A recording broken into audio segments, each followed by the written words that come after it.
Today we'll be discussing the bar chart in the Explore. Let's move on to the Explore tab. First, let's choose a data model. I'm going to choose the wind farm data.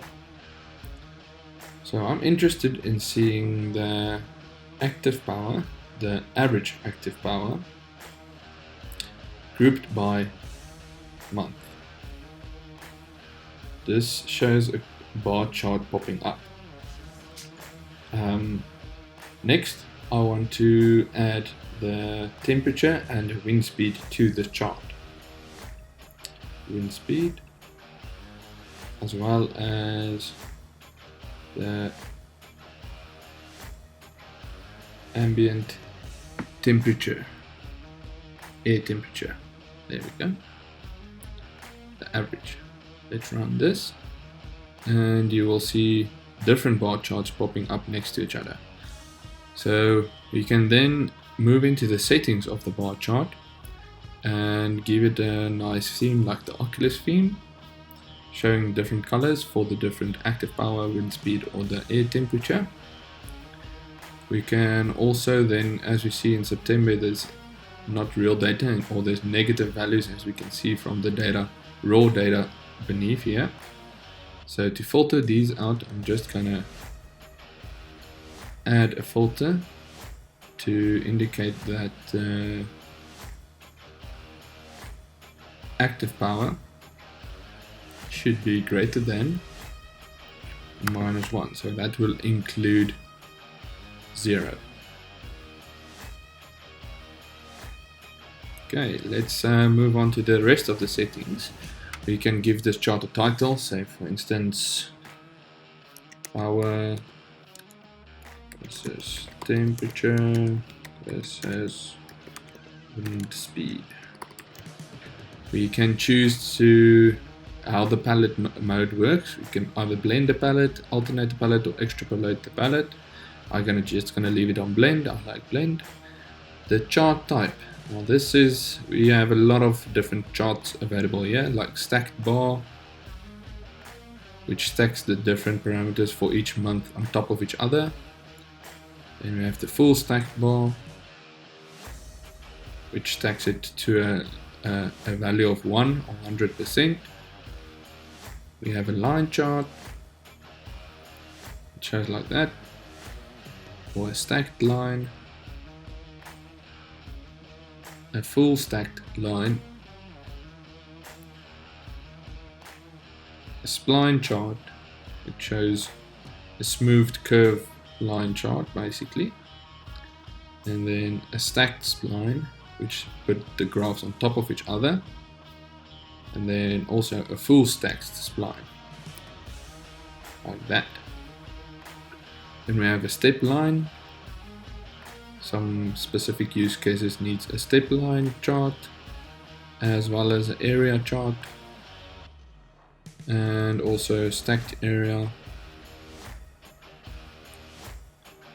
even a full stacked area if you need that, and a spline area, stacked spline area, a full stacked spline area, and a step area, which could be useful in some cases, or a scatter chart,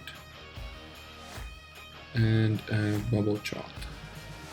But we need to define the bubble, the parameter for the bubble size, so I'm just going to change it back to a bar chart for now. Then if you have a line chart, you can choose, let me do that example, a line chart such as dashed lines or long dashed or even dots. I like the solid line, and I'm just going to change the chart type back to bar. So we then have the option to rotate the chart. So that rotates the x-axis with the y-axis. You'll see the months there and the values of active power on this side. But that doesn't make sense for this scenario, so I'm going to change it back to the normal bar chart. You can choose to show the legend or not.